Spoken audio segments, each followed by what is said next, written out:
Jesse Jackson changed American politics. Jesse Jackson changed the civil rights movement.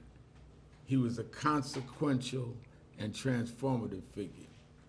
And he changed New York politics. Let me go in that order. One, it was when Dr. King died, was killed in '68, he was talking to Jesse Jackson and Ben Branch over the rail at the Lorraine Motel in Memphis. And Reverend Jackson was literally one of the two last people to speak to him. I always wondered how much trauma that must have been for him to witness Reverend King's assassination.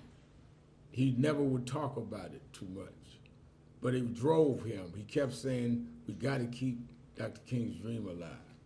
He was 12 years younger than King, as I was 13 years younger than him, and he would always challenge me that your generation's got to do what John Lewis and all of us that were younger than Dr. King did. He kept the movement going by keeping the economic boycotts of Operation Breadbasket going, by dealing with diversity, by fighting for affirmative action.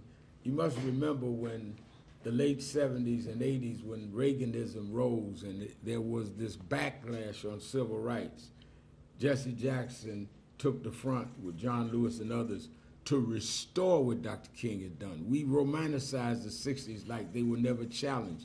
They were challenged. We had to renew the Voting Rights Act every 5 years. We had to deal with state laws. And it was Reverend Jackson that did that into our era of having to deal with racial profiling and driving while black and all. We learned all that from him. I'm not talking about somebody that just is some removed figure in history. He literally changed American politics, New York politics, and kept the civil rights movement going, and then raised some of us that have been in the forefront in the first part of the 21st century to do what we do. And he's been there with us. When we did George Floyd, he was right there in the church with us when I did the eulogy. He was there with us with Trayvon Martin. He never stopped. I once said to him, you already in history, you've gotten all the honors, why do you keep going? He said, I never learned how to retire. He said, you got to remember how Dr. King was killed at 39 years old. Medgar Evers was killed at 39 years old. Malcolm X was killed at 39.